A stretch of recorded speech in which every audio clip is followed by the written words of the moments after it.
오늘도 이 귀한 말씀을 우리가 함께 나눌 수 있어서 참 감사합니다. 우리 사람에게는 누구에게나 욕망이 있습니다. 이런 욕망, 저런 욕망, 여러분에게는 어떤 욕망이 있습니까? 욕망 자체가 없다고 할 수는 없겠죠. 사람은 누구나 욕망을 가지고 살아갑니다. 그런데 이 욕망을 딱 한마디로 우리 한글로 표현한다면 어떤 말이 될까요? 예. 딱 한마디는 바로 더입니다. 더. 한때 세계 최고의 부자였던 록펠러가 엄청난 소유를 가졌지요. 그때 한 기자가 와서 물었습니다. 록펠러 씨, 당신의 소유에 지금 만족하십니까? 그랬을 때 록펠러는 딱 한마디로 이렇게 대답했습니다. 아니요. 조금 더요. 욕망은 결코 우리에게 만족감을 주지 않습니다. 조금 더. 조금 더. 그 선한 욕망은 우리를 변화시키고 우리에게 새로운 삶과 풍성한 삶으로 이끌어 주시오. 그런데 잘못된 욕망은 그 욕망은 우리 자체를 지배하고 망가뜨리고 우리를 무너뜨립니다. 그래서 우리는 어떤 욕망을 가지고 살아야 되겠습니까? 선한 욕망, 하나님이 주시는 그런 기쁨의 욕망, 그런 성령의 아름다운 욕망을 가지시기를 주님의 이름으로 축복합니다. 오늘 이 말씀은요, 지난번에 우리가 함께 나눴던 무엇이 참된 영성인가, 성령을 따라 사는 영성, 기억하십니까? 첫 번째가 뭔지? 예. 찬송과 예배의 영성이죠. 하나님 앞에 감사하고 찬양할 수 있다면 그것이 얼마나 기쁘고 즐거운 일입니까? 그 다음에 두 번째는 감사의 영성이죠. 무엇이 없을지라도, 예, 지라도의 영성. 그것이 진정한 감사하는 자의 영성입니다. 그리고 말씀과 예배와 찬송의 영성과 감사의 영성을 이어서 마지막으로 가지게 되는 영성은 순종과 복종의 영성이죠. 그렇게 함으로 피차 경외함으로 그리스도를 우리가 경외하도록 하기 위함이다. 그렇게 우리가 말씀을 나눴습니다. 오늘도 역시 성령에 관한 말씀입니다만은 오늘은 우리가 어떤 욕망을 가지고 살아가게 될 것인가 좋은 친구를 오늘 우리에게 말씀 속에서 소개를 합니다. 어떤 한 사람이 믿음의 사람이요 친구를 따라갑니다. 그런데 그 친구는 율법이라는 친구입니다. 그래서 행해야 된다. 계명을 지켜야 된다. 그렇게 해야 복을 받다. 그렇게 해야 어렵다. 그랬습니다. 그런데 반대로 믿음이라는 친구는 이 사람에게 계속해서 믿음을 강조합니다. 믿으면 되는 거야. 믿으면 다 되는 거야. 믿으면 천국 가고 믿으면 복 받고 믿으면 다 되는 거야. 그렇게 그 친구는 또 이야기합니다. 그러니까 이 친구는 중간에 있어서 율법을 따라가야 될런지 믿음이라는 친구를 따라갈런지 어떻게 따라가야 될런지 도무지 중심을 잡지를 못합니다. 자, 우리가 풍성한 삶을 살고 정말 주님이 주시는 기쁨의 삶을 누리기 위해서는 율법을 따라가야 될까요? 아니면 믿음만 따라가면 됩니까? 그러면 무엇을 따라가야 되지요? 오늘 답이 있습니다. 예. 너무 놀라운 대답입니다. 예. 성령을 따라가면 됩니다. 갈라디아 교회는 바울이 초창기에 세운 교회입니다. 그런데 바울 이후에 그 교회 안에 율법자들이 들어왔습니다. 그래서 이들은 바울이 전해준 그리스도의 복음만 들어서는 안 된다. 율법을 지켜야 된다. 성경에 봐라. 구약 성경에 전부 하라 하지 마라. 십계명조차도 그러지 않느냐. 하나님께서 지키는 자에게 복 주신다 그랬지 믿는 자에게 복 주신다는 말은 그렇게 없다. 그러니까 갈라디아 교회 성도들이 그런가? 그것만 가지고는 안 되는 거구나. 그러니까 율법을 지켜야 되는 거구나. 그래서 그쪽으로 확 휩쓸려 버렸습니다.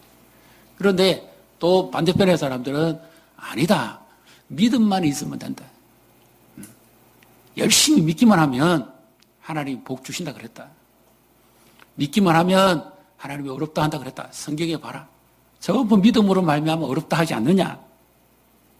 또 그렇게 이야기하니까 또 이쪽으로 또 기웃거려 버립니다. 이쪽으로 한 걸음 갔다가 이쪽으로 한 걸음 갔다가 중심을 잡지 못하는 거예요. 그래서 오늘 하나님 말씀 속에서 정답을 내려주시는 거죠. 율법주의자가 봤을 때는 믿음으로만 산다는 사람들은 너무 무책임한 삶을 사는 것 같아요. 자기가 봤을 때. 신앙의 정도가 좀 레벨이 낮습니다. 아니, 아무것도 안 하고 어떻게 믿음으로만 산다고 할 수 있느냐. 그런 거지요. 근데 반대로 믿음만 가지고 산다는 사람들은 율법주의자들을 향해서 이렇게 말합니다. 전 자유가 없어. 너무 매여 사는 것 같아. 저건 아닌 것 같아. 그렇게 말하면서 이쪽은 율법을 이야기하고 이쪽은 믿음만을 이야기합니다. 자, 이것이 성경에 기록된 그대로입니다. 둘 다 잘못됐다는 거죠. 율법이나 계명을 따라가는 자는 옛 사람의 욕구를 따라 사는 사람입니다. 그래서 특별히 16절에 이와 같은 말씀을 하시는 이유가 있습니다. 핵심적인 구절인데 우리 16절을 같이 읽습니다. 내가 이르노니 너희는 성령을 따라 행하라. 그리하면 육체의 욕심을 이루지 아니하리라. 아멘. 성령을 따라 행하라. 이 말이 헬라어 원문에는 성령 안에서 걸어라. 성령 안에서 함께 산책하라 하는 그런 말씀의 의미입니다. 자, 이것은 현재형으로 되어 있습니다. 그래서 날마다 지속적으로 성령을 따라서 살아가는 자는 율법의 요구를 자기 자신이 이루는 것이 아니라 성령이 이루게 하신다 하는 그런 말씀이죠. 그러니까 육체를 따라 사는 사람은 율법의 요구를 따라 살아가는 사람이고 또 우리가 잘 아시는 것처럼 율법은 한 가지만 지키지 않으면 모든 것이 효용이 없습니다. 10가지 중에 9가지 지키다가 한 가지만 안 지키면 율법은 전혀 지켜지지 않은 것이 되어버립니다. 예를 들면 예수님이 만났던 한 부자 청년이죠. 선생님이여 내가 어떻게 하면 영생을 얻으리까? 그랬을 때 예수님이 네가 율법에 뭐라고 기록되었으며 어떻게 읽느냐? 그랬을 때 하나님을 사랑하고 이웃을 사랑하라는 말씀 자동으로 입에서부터 나옵니다. 율법자들이니까요. 그리고 살인하지 마라, 도둑질하지 마라, 뭐 이 이야기들이 쭉 나옵니다. 그러니까 예수님께서 말씀하시기를 참 잘한다. 그런데 네게 한 가지 부족한 것이 있다. 네게 있는 재산을 다 팔아서 남을 나눠주고 구제하고 나를 따르라. 그랬을 때 이 부자 청년이 재물이 많음으로 심히 근심하고 돌아갑니다. 다 지켰습니다. 어려서부터 내가 해결했습니다. 그런데 마지막 한 가지 못 지키는 거죠. 재물을 포기 못하는 겁니다. 그와 동시에 진정으로 예수님이 말씀하신 그 의미를 깨닫지 못했습니다. 그래서 그 사람은 예수님 말씀하신 것처럼 하나님 나라에 네가 아주 가까이 있다. 그러나 한 가지가 부족하다. 무엇이 부족할까요? 율법을 계명으로만 알고 있었던 그것이 잘못됐다는 거죠. 율법의 제일 핵심이 뭡니까? 하나님 사랑, 이웃 사랑인데 진정으로 그것을 실천하면서 그 사랑을 놓쳐버렸다는 거죠. 예수님은 이 땅에 어떻게 오셨습니까? 하나님의 사랑을 잃어버린 자, 이웃 사랑을 잃어버린 자에게 진정한 사랑을 실천하시기 위해서 오셨잖아요. 자기 자신을 십자가에 내어주시고 죄인들을 대속해서 죽기까지 하시며 구원하시기 위한 하나님의 참 사랑의 완성, 이것이 진정한 율법의 성취인 줄로 믿습니다. 그런데 지켰다고 했지만 사랑을 잃어버렸어요. 그러니까 안 지킨 거예요.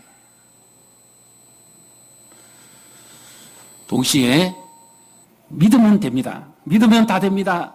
하는 사람은 자칫 잘못하면 한쪽으로 치우칠 수 있습니다. 그 믿으면은 무엇이 따라야 됩니까? 우리가 야고보서에서 배운 것처럼 행함이 따라야 됩니다. 그래서 율법 무용론자도 아니고 율법주의자도 아니고요. 우리는 오늘 하나님께서 말씀하시는 이 가르침을 따라야 됩니다. 우리는 여전히 죄인입니다. 믿고서도 우리는 여전히 죄인이잖아요. 죄를 짓고 있잖아요. 죄의 욕망을 따라 살지 않습니까? 넘어질 수밖에 없고 실패할 수밖에 없는 우리들입니다. 그런데 이 욕망을 참된 욕망으로, 선한 욕망으로 바꾸어 주신 분이 바로 성령이시죠. 그래서 성령을 따라가면 율법 아래 있지 않게 될 것이다. 그와 같은 말씀을 하십니다. 그리고 육체의 욕심을 이루지 아니하리라. 우리가 성령의 인도하심을 따라 살지 못하면 예수를 믿는다고 하면서도 세상 사람들과 별반 다른 바 없이 살아갈 수가 있습니다. 성령의 인도하심과 성령의 도우심을 받지 못하면 하나님을 알지도 못하고 하나님을 기쁘시게도 할 수가 없기 때문이죠. 그래서 하나님이 기뻐하시는 참된 삶, 풍성한 열매를 맺기 위해서는 성령을 따라가야 됩니다. 자, 성령을 따라가기 위해서 우리는 어떻게 해야 됩니까? 성령의 인도하심을 구해야 됩니다. 자, 18절을 같이 읽습니다. 너희가 만일 성령의 인도하시는 바가 되면 율법 아래 있지 아니하리라. 아멘. 성령의 인도하시는 바가 되면 율법 아래 있지 않을 것이다. 이것은 육체의 소욕을 따라가지 않을 것이다 하는 그와 같은 말씀이죠. 그래서 우리에게 성령의 인도하심을 따라가기 위해서 가장 좋은 친구를 소개합니다. 누구일까요? 예수님입니다. 위에 계신 나의 친구. 예수님은 제자들에게 이렇게 말씀하셨죠. 내가 너희를 위해서 너희를 사랑하기 때문에 예수님이 말씀하신 것처럼 내가 너희를 위해서 목숨을 버릴 것이다. 사람이 자기 친구를 위해서 목숨을 버리는 것보다 더 중요한 것은 없다. 그래서 우리가 성령을 따라 살기 위해서는 예수님을 친구 삼아 살아야 됩니다. 그 예수님과 함께하는 삶이 진정으로 성령을 따라가는 삶이고, 그렇게 성령의 인도하심을 따라 살아갈 때 우리는 육체의 욕구, 육신적인 삶이 아니라 신령한 자, 영적인 삶이 되는 줄로 믿습니다. 로마서 8장 3절 4절에 보면 이와 같은 말씀이 많이 나옵니다. 율법이 육신으로 말미암아 연약하여 할 수 없는 그것을 하나님은 하십니다. 그래서 죄로 말미암아 자기 아들을 죄 있는 육신의 모양을 보내어 육신의 죄를 정하사 육신을 좇지 않고 그 영을 따라 행하는 우리에게 율법의 요구가 이루어지게 하려 하심이니라. 육신, 사람이죠. 그리고 이건 육체, 몸만을 말하는 것이 아니라 우리 예수 믿기 전에 우리가 따랐던 옛사람을 말합니다. 옛사람의 속성은 죄를 따라 사는 겁니다. 하나님을 떠나버린 욕망, 악한 욕망, 그릇된 욕망을 추구하고 살아가죠. 내 육체가 좋아하는 삶입니다. 그 사람은 두 가지로 삽니다. 육신적인 그리스도인과 육체적인 사람은 어디로 가는 대로 하는가 하면 내 몸이 가는 대로 삽니다. 내가 지금까지 내 몸이 습관되어서 살아왔던 방식대로 살아가는 거예요. 그것이 자연스럽습니다. 쾌락을 추구하고 욕망을 추구하고 자기가 하고 싶은 대로 살아가는 거죠. 내 몸을 따라 살아가는 삶. 자연적인 삶입니다. 이런 사람들의 특징은 육신의 일을, 육신의 생각은 사망이고 반대로 영을 따라 사는 사람이 있습니다. 이런 사람들은 영의 일을 생각합니다. 그리고 그들은 하나님 주시는 생명과 평안을 누리게 됩니다. 그래서 우리는 누구를 따라 살아가야 되겠습니까? 영을 따라 사시고 예수님을 따라 사시기를 주님의 이름으로 축복합니다. 인디언 속담에 두 마리 늑대라고 하는 이런 이야기가 있습니다. 추장 할아버지가 손자 어린 인디언에게 이런 덕담을 가르쳐 줍니다. 가장 무서운 늑대 두 마리가 있다. 얼마나 용감하고 맹렬하게 싸우는지 모른다. 아직까지도 그 싸움은 끝나지 아니했다. 그런데 그 두 마리 늑대가 이렇게 싸운다. 끊임없이 싸운다. 그렇게 말하니까 손자가 듣고 있다가 자기도 늑대에 대해서는 많이 봤지만 이런 이야기는 처음이다 그래서 궁금해서 할아버지 추장에게 물어봅니다. 할아버지, 그럼 어느 늑대가 이길까요? 대답은 간단했습니다. 밥을 많이 주는 늑대가 이긴답니다.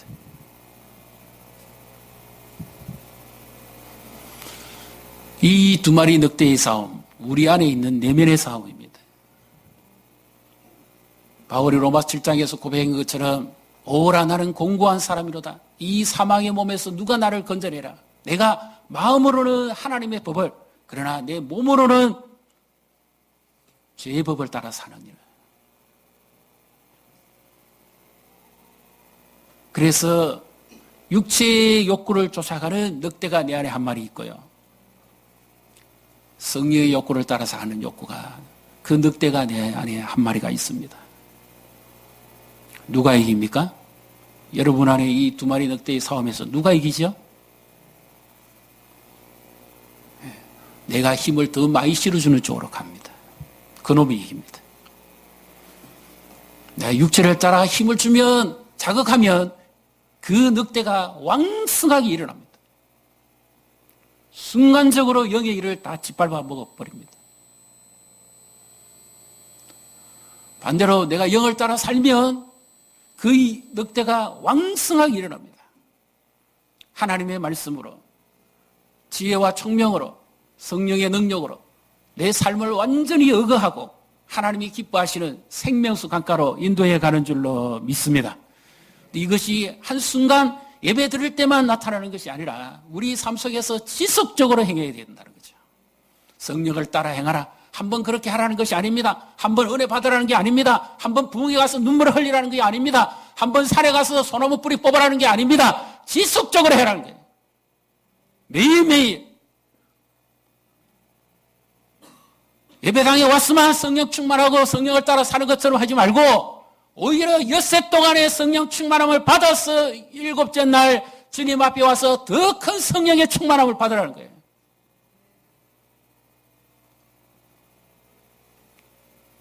영적인 늑대에게 먹이를 주시기를 축복합니다. 말씀의 먹이를 먹이십시오.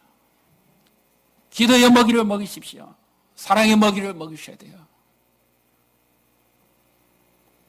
그래야 하면 내 심령이 예수님처럼 그리스도의 장성한 분량이 이를 정도로 풍성해집니다. 말씀이 생각나고 깨달아지고 성령의 지배를 받고 인도하고 살면 제지할 일, 육체를 따라가는 일, 몸을 위해 살아가는 일이 순간적으로 사라집니다.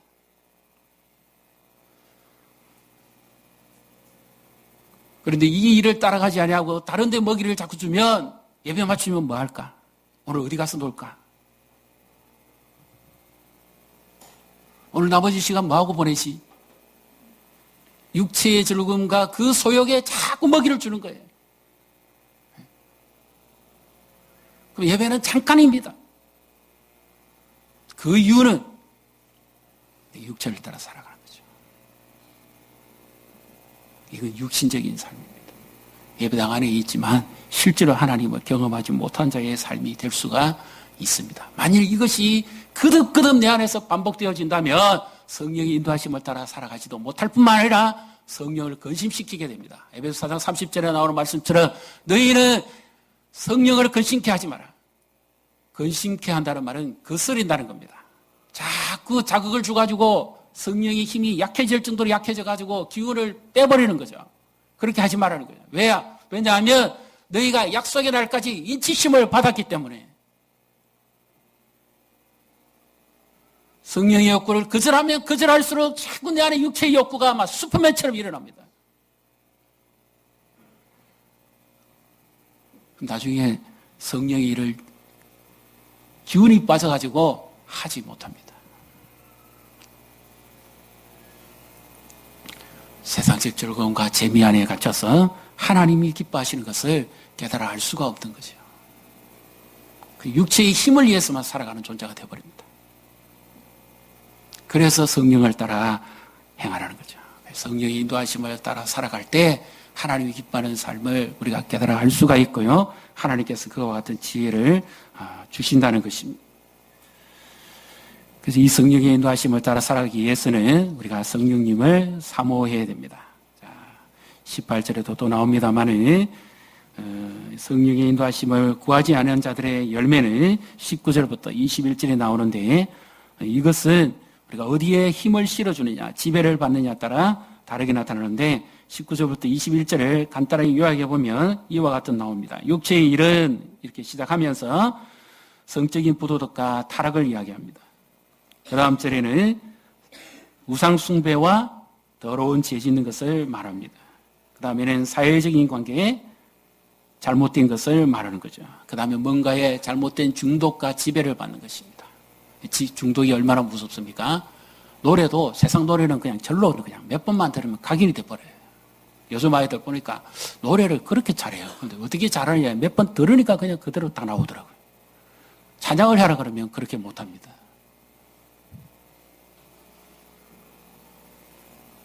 중독입니다. 옛날 어른들은 동양화 서양화 그리며 밤을 새웠는데 그 중독이잖아요. 하나님이 기뻐하는 삶을 살아가지 못하고 내 몸이 요구하는 대로 살아가고 내 쾌락이 요구하는 대로 살아가잖아요. 하나님을 기쁘시게 할 수가 없는 것이요. 그러나 반대로 성령의 충만함을 받고 성령의 지배를 받고 살아가는 사람은 하나님이 원하시는 것이 무엇인가 하는 것을 바로 깨닫고 그렇게 바르게 살아가는 거죠. 자, 그래서 이런 성령 인도하심을 따라 살아가는 사람은 24절의 결론으로 갑니다. 24절을 같이 읽도록 하겠습니다. 그리스도 예수의 사람들은 육체와 함께 그 정욕과 탐심을 십자가에 못 박았느니라. 아멘. 자, 그리스도 예수의 사람들은, 성령을 따라 행하는 사람들은 육체와 함께 무엇을 박았다고요? 그 정욕과 탐심을 십자가에 못 박았다는 거죠. 이 말은 어떤 말씀입니까? 예수님이 나를 위해서 십자가에서 죽으실 때 나도 그 십자가에 함께 죽었다. 이 고백이 갈라디아서 2장 20절에 나옵니다. 그래서 이 말씀과 똑같은 말씀이에요. 이미 죽었다. 그러면 어떻게 해야 됩니까? 내가 그리스도와 함께 십자가에 못 박혀 죽었다니, 그런 즉 이제 내가 사는 것은 나를 사랑하사 나를 위하여 자기 몸을, 자기 자신을 주신 하나님의 아들을 믿는 믿음 안에서 사는 것이라 그랬습니다. 그래서 이것은 우리가 풍성한 삶을 살기 위해서는 바른 선택과 결단이 필요합니다. 내가 육체의 욕구를 따를 때마다 나는 이렇게 외쳐야 합니다. 한번 따라해 보십시오. 나는 십자가 안에서 죽었다. 제 욕구, 제 늑대에게 밥을 주려고 할 때마다 이렇게 선언해야 돼요. 나는 이미 죽은 자다. 내 그릇된 욕망을 죽이는 거기에서 나는 이미 죽은 자라고 선언해야 됩니다. 내가 어떤 자아를 가졌는지 어떤 행편을 했는지를 분명히 알아야 돼요. 내 옛 사람은 이미 십자가에 못 박혀 죽었습니다.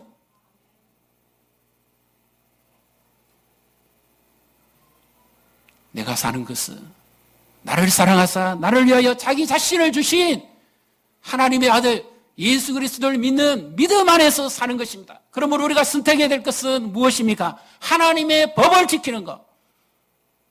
내게 있는 진정한 자유라는 것은 하나님을 기쁘시게 하기 위한 거기에 선택의 자유를 가지라는 거예요.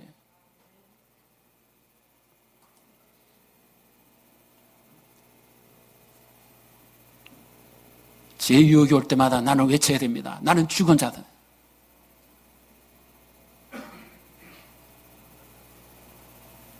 그러나 하나님의 법을 성취하기 위한 선한 욕구를 향해서는 나는 성령의 인도하심을 따라 살아가면 살아갈수록 내 삶은 풍성해지고 하나님이 기뻐하는 그런 즐거움과 은혜 아래 거하게 되는 줄로 믿습니다. 우리의 중심과 우리의 현 위치를 바로 아셔야 됩니다.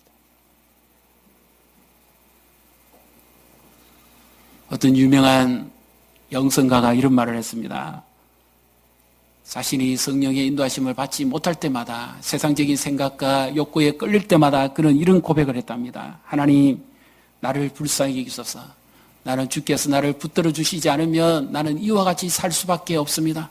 나는 여전히 납니다.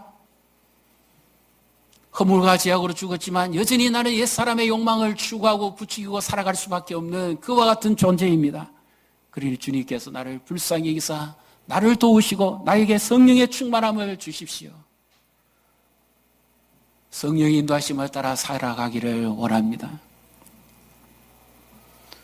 그렇게 기도할 때마다 성령께서 그를 충만하게 하시고 하나님이 기뻐하는 놀라운 사역을 감당하게 하셨다는 것이죠. 우리는 어떻습니까? 이미 죽어버린 옛사람을 자꾸 끄집어내지 않습니까? 내 신앙에 만족이 없고 풍성함과 기쁨을 누리지 못하는 이유가 바로 그거 아닙니까? 어젯밤에 여러분들은 어떻게 시간을 보내셨어요? 하나님 앞에 예배를 앞두고 하나님의 인도하심을 따라 살아가기 위해서 최소한 토요일 저녁에는 좀 일찍 주무시고 아니면 밤에 기도라도 하시면서 오늘 주일날 하나님이 내게 무슨 말씀을 하실까?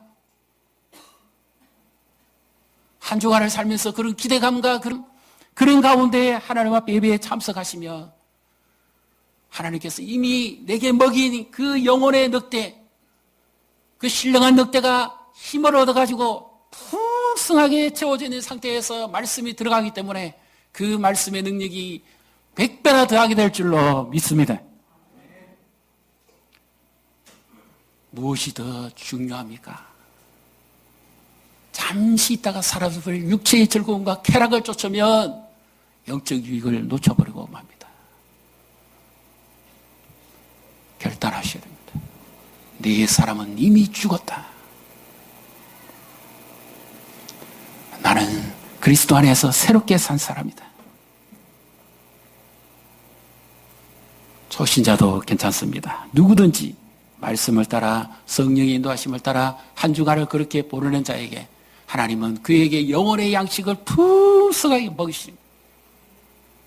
이미 그에게 영혼의 배부름을 가득 채워주셨습니다. 그래서 하나님께서는 그에게 찾아오시죠. 예배 시간에 찾아와서 그래, 내가 네 마음을 안다. 나의 즐거움에 참여해라.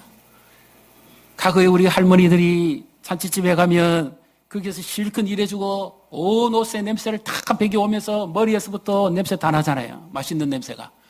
그리고 옷 후주머니 주머니에 감춰있는 따끈따끈한 것을 들고 와가지고 손주를 부르지 않습니까? 개똥아 부르지요. 부르면 뭐합니까? 아 해라 아 하면 그게 뭐 들어갑니까? 고기 들어갑니다. 떡 들어갑니다. 가난하고 못 살 때 돌멩이라도 씹어 먹을 만큼 배고플 텐데 그릇이 들어가면 얼마나 배부릅니까? 천국의 잔치 아닙니까? 하나님께서 그런 일주일의 삶, 하나님 세상 속에서 유혹이 너무 많습니다. 하나님 나에게 힘을 주십시오. 성령이 주시는 힘을 주십시오. 그렇게 주님을 따라 살기를 원합니다. 내 욕망을 살지 않고 내 옛사람을 따라 살기를 원하지 않습니다. 하나님 나를 도와주시고 이 한 주간의 삶도 그렇게 은혜 가운데 지켜주셨는데 이번 주일에 하나님 내게 말씀하십시오. 그리하면 내가 다시 힘을 얻고 일어설 수 있습니다. 주여 나를 붙들어 주십시오.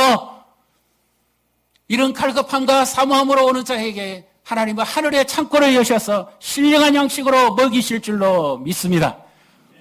천국의 잔치, 우리 예배가 성령의 임재가 충만한 생명의 양식이 풍성한 살아 움직이는 하나님의 역사를 경험하는 이와 같은 예배가 되시기를 주님의 이름으로 축복합니다. 우리 교회가 생명의 역사가 흘렸어. 우리 다음 세대, 우리 어린이부터 시작해서 청년들과 학생들이 하나님의 양식에 굶주려서 성령의 능력에 지배를 받고 세상의 문화를 거스려 올라가고 하나님이 기뻐하시는 거룩한 역사를 이루어가는 이와 같은 교회가 되기를 주님의 이름으로 축복합니다. 우리 어른들이 그냥 세월을 보내지 마시고 지금까지 몸이 살아온 대로 살아가지 마시고 습관대로 사지 마시고 하나님 주신 새로운 꿈과 새로운 비전을 가지고 하나님 나라를 바라보며 영이 이끄는 대로 살아가시기를 주님의 이름으로 축복합니다. 서로 사모하고 서로 간구하고 그렇게 할 때 성령의 임재가 충만합니다. 지속적으로 하나님의 역사를 경험하며 양산을 복음화하며 하나님 나라를 이루어가는 세상을 변화시켜가는 저 우리 성도님과 교회가 되시기를 주님의 이름으로 축복합니다.